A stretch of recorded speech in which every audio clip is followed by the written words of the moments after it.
This Torah class is brought to you by TorahAnytime.com.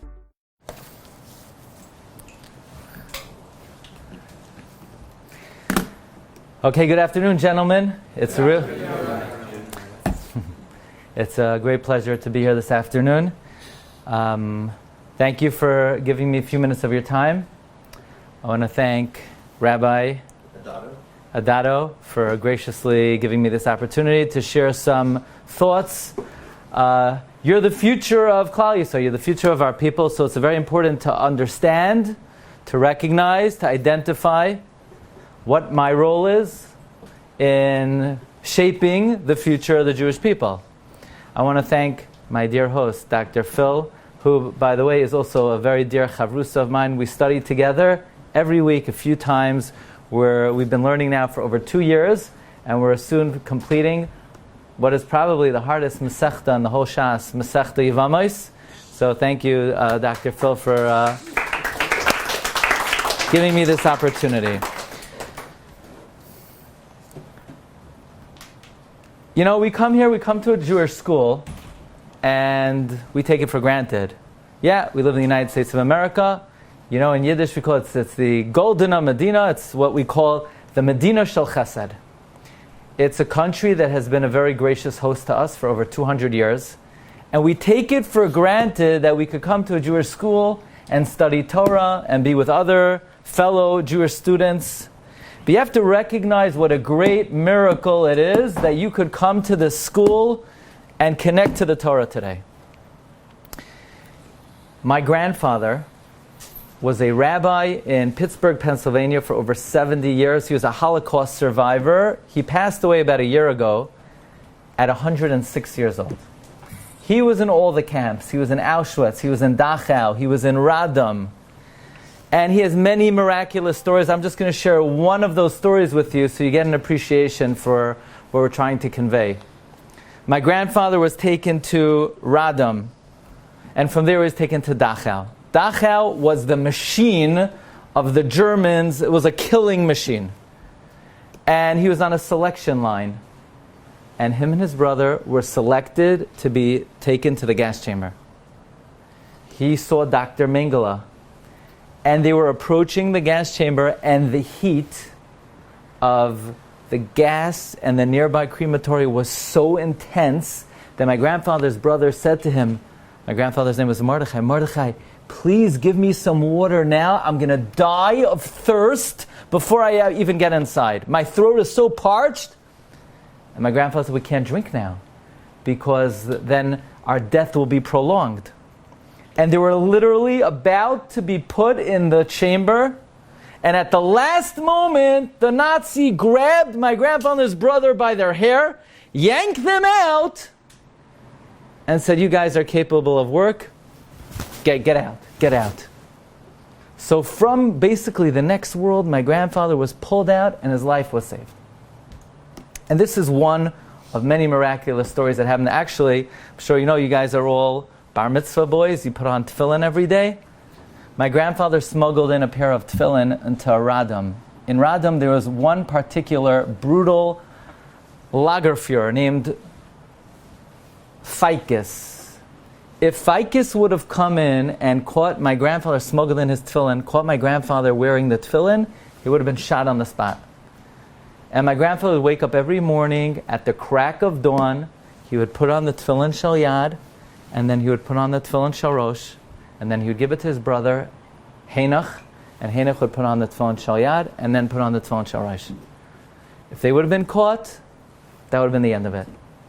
And one particular morning, my grandfather just finished putting on the tefillin, and just then Ficus barges in.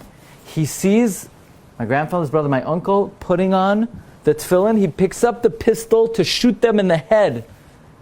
But then he gets a good look at the tefillin shel rosh. And when the Nazis saw this tzaddik wearing tefillin shel rosh, he was so overcome in terror that he put the gun down and he ran out in fear. And my grandfather said it was an open miracle. You know, the Gemara tells us that when the nations of the world see that the tefillin shel rosh is on the head of a Jew, They are gripped in terror. So even though the Holocaust was a very difficult period in our history, nevertheless, God's presence was very clear in many, many situations. And a very simple thought occurred to me. When my grandfather was being pulled out of that gas chamber, I realized it wasn't just him that was being pulled out. If he wasn't pulled out, I wouldn't be here today. So God didn't just rescue him. God rescued my father. God rescued me. God rescued my children. Come to think of it, if you're here today and you come to a Jewish school and you could study the Talmud and you could study the Chumash, think about how long God has been looking out for you. For the last 3,300 years, your ancestors were in Egypt. You know how many people survived Egypt? Only 20% of the Jewish people survived Egypt. 80% of the Jewish people perished in Egypt. But your ancestors made it out, otherwise you wouldn't be here today. And then the destruction of the first temple. Death toll was enormous, but your ancestors made it through. Destruction of the second temple. 1.1 million Jews were murdered by the Romans, but God saved your direct ancestors so that you in San Diego could come to a Jewish school and study the Torah. And then in the 11th century, the Crusades, massacres. In 1391, in Spain, 200,000 Jews were forcibly baptized. It's a lot. 1492, 300,000 Jews expelled. Chmielnicki pogrom, 17th century. And then the Holocaust. For a Jew to be here today, it's not highly improbable, it's not statistically unlikely, it's downright impossible.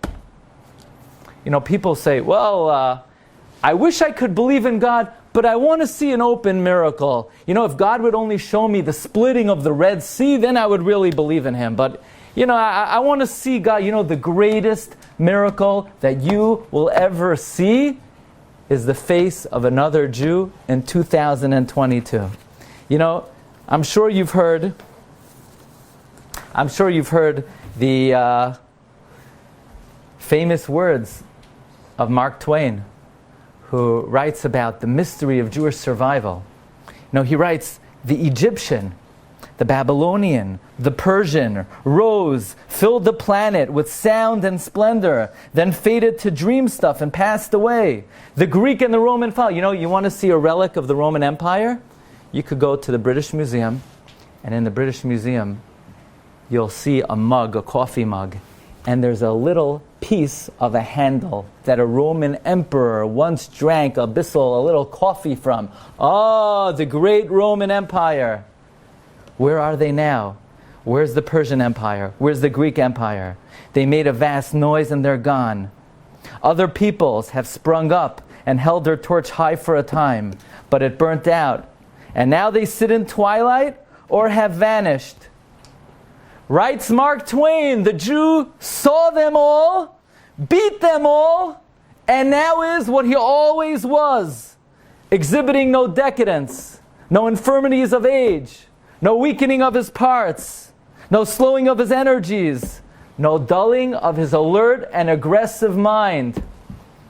All things are mortal, but the Jew. All other forces pass, but he remains. What is the secret of his immortality? So Mark Twain, author of Tom Sawyer, he's telling us there's a mystery about the Jew. You belong to a people that is immortal. But I want to share with you some even more powerful words. Because there's a great rabbi of the 18th century. His name was Rabbi Yaakov Emden. And Rabbi Yaakov Emden is sitting in his study, and he's thinking about the development of the history of the empires of the world. And he says, how can the heretic, you know what a heretic is, a disbeliever? He says, how can the heretic not be utterly ashamed? He says, I'm going to read to you in Hebrew and I'm going to translate. Misha Ya'ayin Beyichud Inyanenu Ma'amadenu Ba'olam. Analyzing our situation in the world. Anachnu ha'uma hagoyla sepizura. We, the exiled nation, the scattered sheep. Achar kol ma she'avar alin. After everything that has happened to us in the last 2,000 years. Rabbi Yaakov Emden raises his hand and he takes an oath. Chai nafshi, I swear. Ki behisbainani beneflais ela. When I think about the wonder of Jewish survival, Gadloi etzli yoser, it is greater to me, mikol nisim beneflais she'asa hakadosh baruch hu b'Mitzrayim, than all the wonders that God did in Egypt. You know, we're sitting here at 2020 and we're saying, wow, imagine if we could be around in the time of the Exodus and we could see the splitting of the Red Sea and we could see all the plagues and we could see all those miracles. Then I would really believe in God. Then I would wake up like a half hour before Shacharis and I would come running to the shul and I would study Torah all day long. And you know, back then, when God took them out of Egypt, they were saying, if only I could see a real miracle, like a Jew in San Diego in 2022, then I would really believe in Hashem. So the most miraculous thing that you will ever see is your friend, another Jewish individual, is a miracle of HaKadosh Baruch Hu.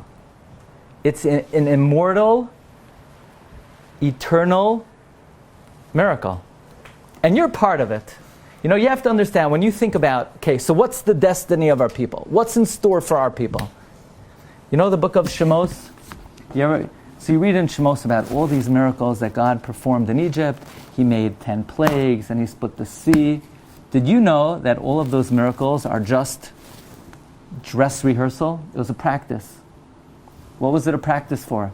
It was a practice for the miracles that will occur in the times of Mashiach. Every miracle that God brought to the Jewish people 3,300 year ago is what we call Maaseh Avos Siman Labanim, was a dress rehearsal, was a practice, was a pre-enactment of miracles that are in store for our people in the end of time. So the question is, are we going to hang on to the end? You know, there's a funny story that Rabbi Nachman of Breslov would say over about a Jewish beggar who had a good friend who was a non-Jewish beggar, and they used to go collecting together. They used to knock on the doors. They would ask for tzedakah. They would get $1. They would get $2. They would get 50 cents. And it was coming Erev Pesach. And the Jewish beggar says to his friend, you know, today is the day you really want to be Jewish. So this is what you got to do. Tonight you're going to put on a yarmulke. You're going to put on some tzitzis, and you're going to come with me. We're going to go to a Seder, and at the Seder they have the feast of the year, the feast of the century. They're going to serve fish and soup and chicken, and it's just an incredible feast. So the Gentile said, okay, I'm in. What do I got to do? He said, just follow me. You put on the yarmulke, you put on the tzitzis. We're going to go to a Jewish house because for Pesach, you know, everybody has guests. And sure enough, they got invited by a very wealthy family. And you have these two beggars sitting on the table. One was a Jewish beggar, and the other guy was looking Jewish for the occasion. So they start off the Seder, and everybody gets their cup of wine. So the beggar drinks the wine. The guy looking Jewish, he also drinks the wine. He says, this is ridiculous. I haven't eaten all day. I'm drinking wine. And he said, shh, don't worry. It's you won't even imagine what's coming up. So the non-Jewish beggar is getting a little antsy. He's getting a little restless. And he said, okay, when are we going to eat something? So the first thing that they give out a radish, and they dip it in the salt water. And the non-Jewish beggar is like, his face is blowing up. He said, this is ridiculous. What kind of meal is this? And then they pour the second cup of wine. And he said, you got to be kidding me. Well, you know, when's the food coming? And then one kid after another says manishtana. First the youngest, and then the next one, and then the next one. And this non-Jewish beggar, his friend told him, don't eat all day. You got to leave room because it's going to be the feast of the century. And after one Dvar Torah after another, the guy is going out of his mind. So finally, the Jewish beggar says, okay, we're about to wash. Now we'll get ready because it's the moment we've been waiting for. So they all sit down and they hand out this round cracker. And the Jewish beggar is eating it. He's eating it with relish, and he gives it to his Gentile friend, and he takes a bite. Blech! What is this? It tastes like cardboard. So the guy kicks him under the table. Shh, don't, you got to play along. We're almost there. Then they give out the maror. And the non-Jewish beggar is so hungry, he pounces on the maror. He eats up all the maror, and seconds later there's like smoke coming out of his ear, smoke coming out of his nose. He's so upset and angry, and he has permanently damaged his sense of smell and taste that he runs out and he goes back to their spot under the porch behind the bus station. A few hours later, his Jewish friend comes back, and he looks so satisfied and happy. And so the beggar said, you took me to the worst experience of my whole life. I'm going to kill you. Why do you torture me? He said, if you just would have waited a few minutes longer, you would have been in for the meal of your life. But you cut out too early. You cut out too soon. So this is seen as a parable. Jewish history for the last couple thousand years has been challenging. It's been difficult. But we are vouchsafed. We are promised that every single miracle and story that you read about in the Chumash and the Navi, it's going to happen real soon. We already had the maror. We're about to have the party. We're about to have the Suda. The question is, are you going to bail out on us, or are you going to stick around until the end of the party? And that's the most important question that is left in our hands. You see, the most important job in the history of the world has been given to you guys. Because here we are, we're at the precipice of history. We're about to experience all the great promises of the Torah. And we have to make the decision. Are we going to hang around till Shulchan Aruch, or did we have enough maror? And it is our responsibility. I'll end off with one story. It's always a very moving story to me because I heard about this firsthand. Rabbi Beryl Wine likes to tell over the story that when he was a young boy in the late 40s, he was a young boy in Chicago. And this was after the Holocaust. In 1946, he was 11 years old, and his father told him, a big rabbi is now coming to Chicago to speak to us.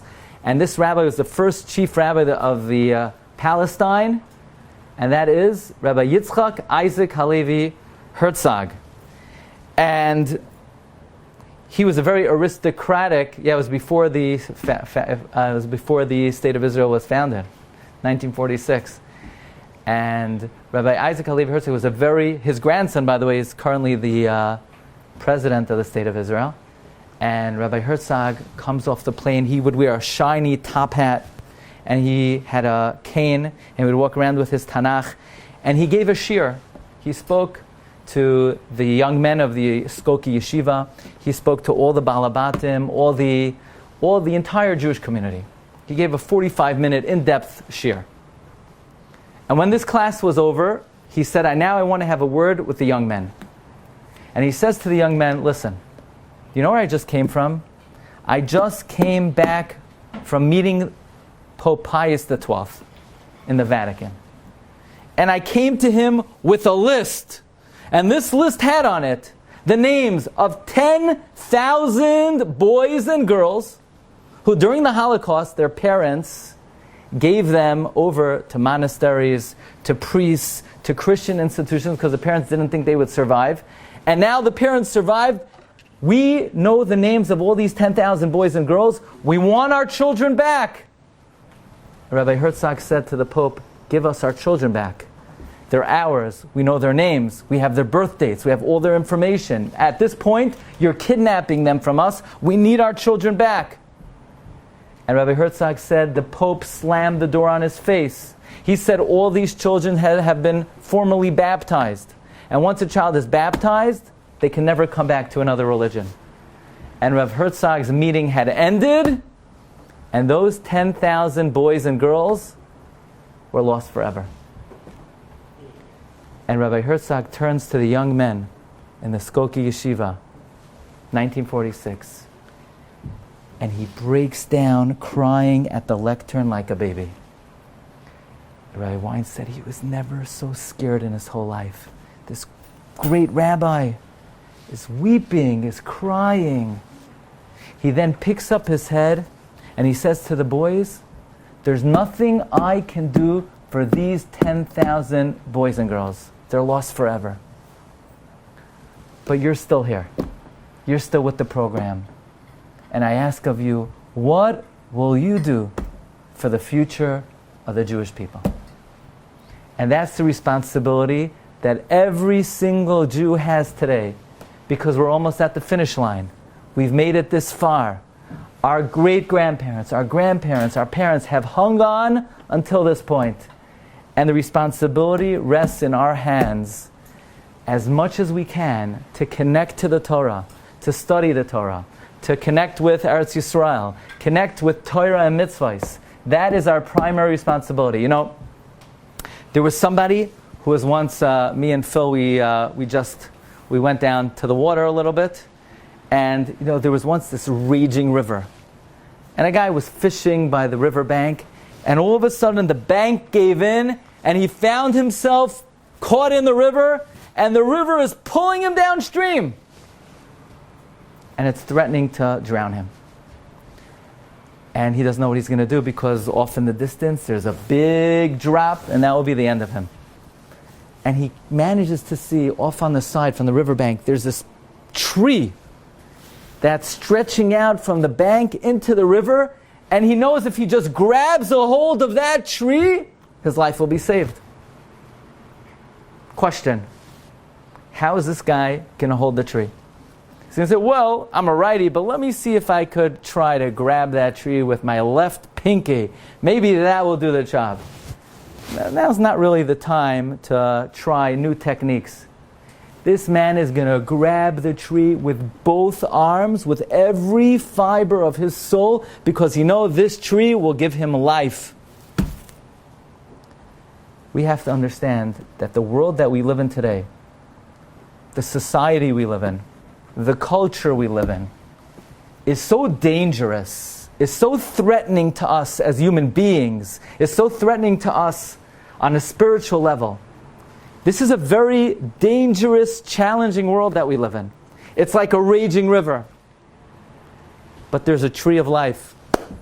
You know what the tree of life is? The Torah. But the Torah gives life to those who grab a hold of it with all of their strength. Eitz chayim hi lamachazikim ba. It's a tree of life to those who grab a hold of it. How are you going to embrace the Torah? Yeah, when my rabbi teaches, I'll listen with like my left ear just a little bit. We're going to embrace the Torah with every fiber of our soul. The Torah will give us life. It will give us happiness. It will give us success. It will bring us to the finish line. Thank you very much for listening. I wish you all great blessing and success. Thank you very much.